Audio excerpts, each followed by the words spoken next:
What's up, guys and gals? Your host with the most, Griever, as always, and I just got done finishing episode 4, the final labor of Heracles himself. So let's just jump right underway. Of course, once again, I have my notes, I have my trustworthy notes, and I was correct a little while ago when I reviewed episode 3, and then after I was done that recording, I decided to sit down and had some time to watch episode 4, and so I was correct. We are going to get into episode 5 to finish off round 4. There's a couple things about episode 4. Much the heaviest episode, I believe, so far on the CGI, and it's getting quite obvious. They're doing a lot of close-up shots. Once again, the CGI is done well, but sort of reminded me, so is Kengan Asura, the Netflix series, which is done all CGI. It's done well, but that doesn't mean that that's what I want to see. I wanted, proper animation. And ironically, some of the shots, because they keep transitioning between them, between a CGI shot and an actual, and it's not just they do a close-up of a still face with speed lines and then boom, move to the CGI. Some of the shots in this episode are some of the best animated since episode 1, and they're done in normal 2D or whatever you want to call it, hand-drawn, whatever. I know it's not hand-drawn, but digitally drawn animation style. It's some of the best and most fluid shots. I thought the animation was super clean in this episode in particular, even with the CGI, of course. But so I find it funny that they seem to pour a lot of time and energy into making it really well animated, really well done, very clean, very consistent, but then just randomly switching over to the CGI for some parts. And I'm like, listen, if you guys, in that same shot, in that same scene, you have some great 2D animation, and then you just switch over to the CGI, and then boom, you're back to the 2D. It seemed a little jarring here and there, and the overuse, as I said, for a few shots, it didn't bother me in episode 1 and episode 2. Now, this episode, it did sort of subtract a little bit, though I will say one of the good things about it is that Heracles goes into his final form, into the final labor form, and the hair looks much more like Heracles' hair is supposed to look. So Heracles looks better in this. Heracles looks better in the final labor form, in a sense, because the hair is sort of toned down, flattened, and looks more like his hair is supposed to in the manga. However, it might just be because of the dark tone setting. It's the nighttime setting and stuff. I don't really care for the color choices, the color scheme on the final labor. I felt it was missing some really dark. I felt things should have been more black and red. Like the brown sort of worked, but Cerberus is sort of the black hound of hell. So maybe the fur could have changed color. Maybe, I know it didn't actually, I don't believe in the manga, change color, but maybe his hair, it seemed to go darker, but just a little redder. And where the color is already quite a bit darker just in general in the anime versus the manga, I feel like maybe you could have changed his hair color almost to a total black. Maybe with the sheen of the old red in his hair or something. I don't know, I just felt like the final labor color scheme was very dull. I didn't want it exactly like purple and pink and yellow polka dots all over him or anything like that.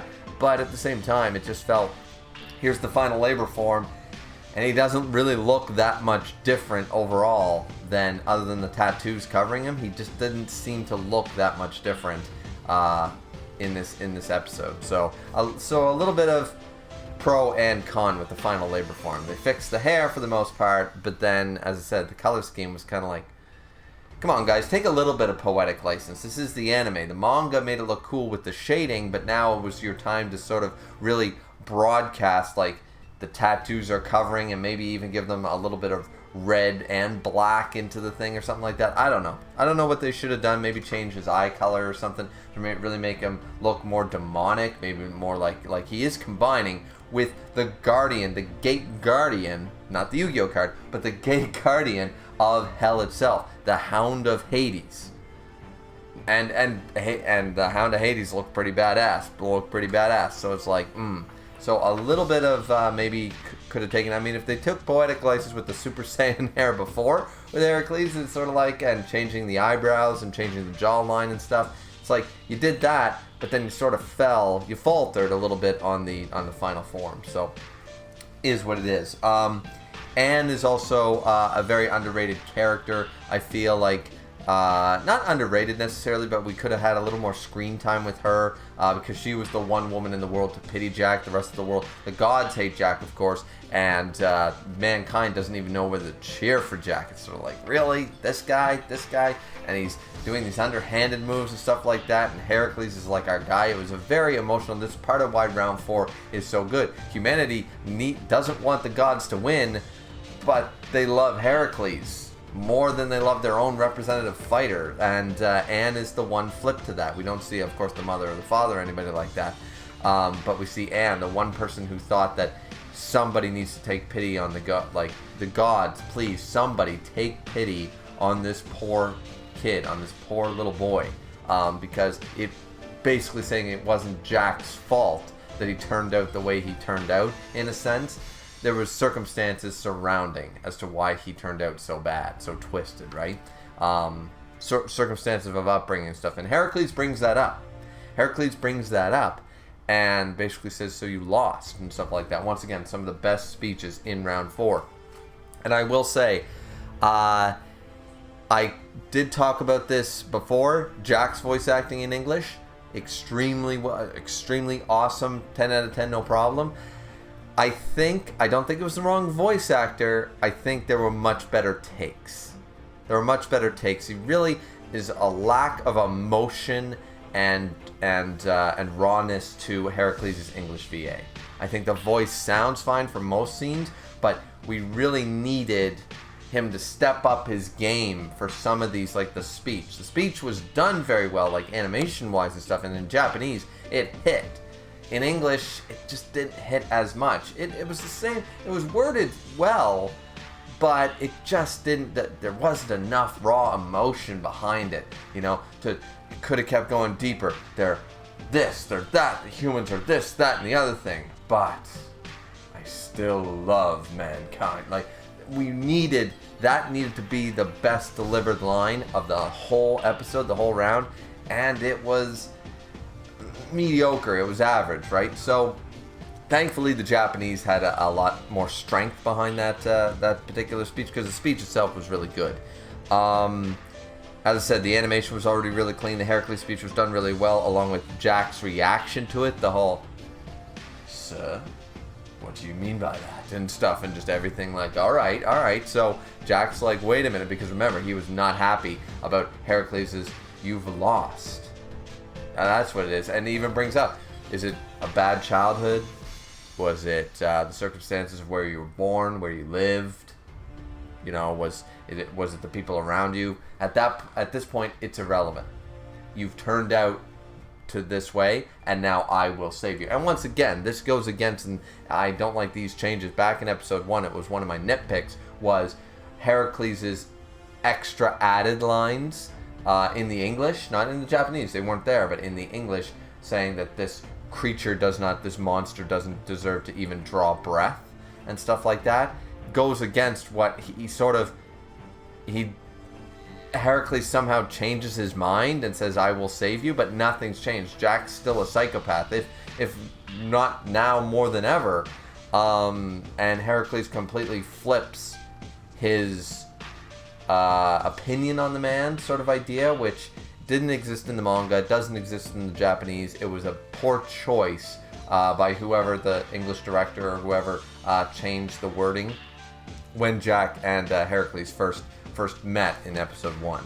But at least now we've come full circle. They didn't really fuck up anything else leading up to this point, but it is an inconsistency that I knew, if they continued everything else the same, was going to sort of bother me watching the English.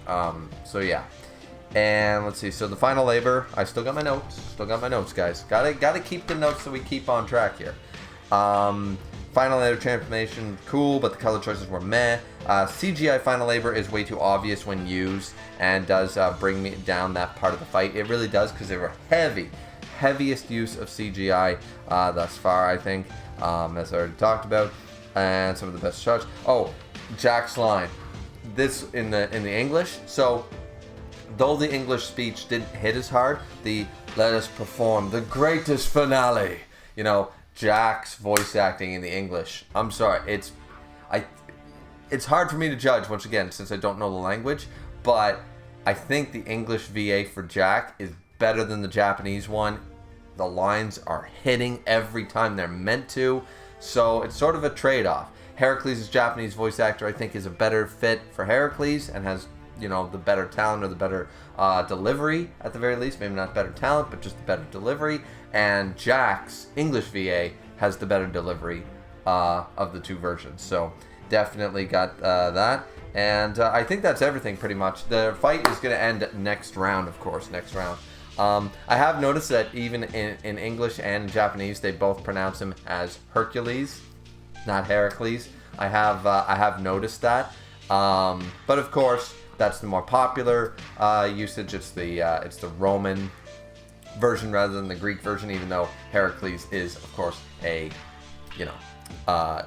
Greek hero and stuff like that.